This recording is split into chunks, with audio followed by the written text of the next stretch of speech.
Hello students. In the beginning of the trigonometry chapter, that is chapter 8 of class 10, I said you how to find, we can find the height of a tower if we know where we are standing or where the observer is standing.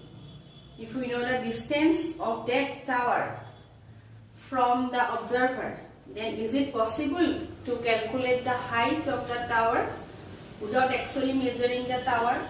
Or if we know the height of some objects, is it possible to find the distance of the observer from where he is observing that object if we know the height? Say one person is standing at the height, say one person is standing at this height. This is a river, okay, observing an object here. If we know observer is standing here, he is observing the object in this way. So if we know the height, is it possible to find the distance of that or breadth of the river if that two are in the opposite sides of the bank, okay, opposite banks of the river?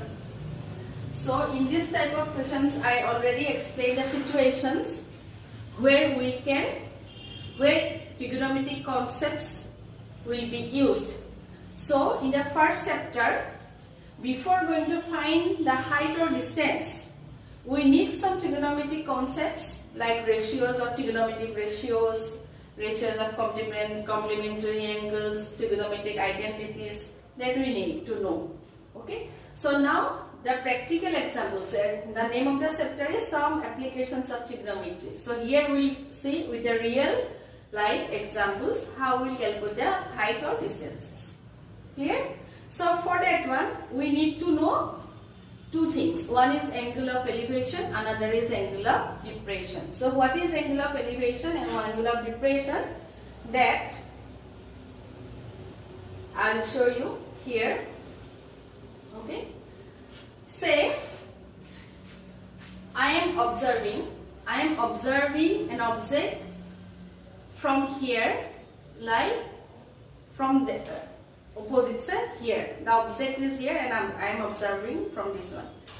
This one is, we can imagine a line from my eyes to the object, okay, and another line we can imagine parallel to the ground, horizontal to the ground, which passes through my eyes in this way. Okay, so I am observing here from here, this point to my eye. You can imagine one line and another line which is horizontal to the ground and passing through my eye. We will get one angle, acute angle we will get. That angle is called angle of elevation. This one, angle of, this is line of sight. Someone is observing the tower. Say this is his eye. This one is eye. Okay. Eye of the observer. Observing here. So from his eye, which is horizontal to the ground, this is ground level. Horizontal to the ground, this one, and the line of sight, that is called line of sight. This angle is called angle of elevation. Okay, this is angle of elevation. Clear? So this is angle of elevation. Now we will see what is angle of depression. Say I am observing an object here. Okay, I am observing an object here. This is my eye. This is the, you can imagine one line, that is called line of sight. We can imagine one line and the line passes through my eyes in the horizontal direction. Okay, from in the parallel, you can imagine a parallel line, parallel to the ground means, okay, parallel to the ground, this one and this line. I am observing, this is the line of sight and this is the parallel line. So that will be one acute angle. Here you see, the girl is observing this object, okay, the girl is observing, this is the line of sight, this is the line passes through her eye, parallel to the ground. This angle, this acute angle is called angle of depression. Okay. That angle is called angle of depression. Now you see, if the girl is observing in this way, this line and this angle is called angle of elevation. Angle of depression. This is your ground line. So these two lines are parallel. Their line of sight can be imagined as a transversal. So this angle and this angle will be equal.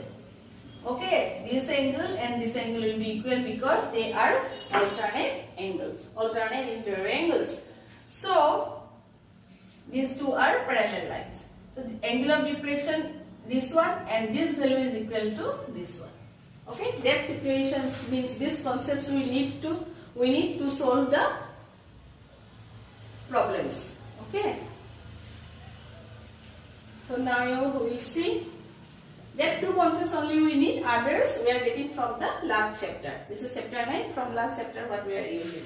Now you see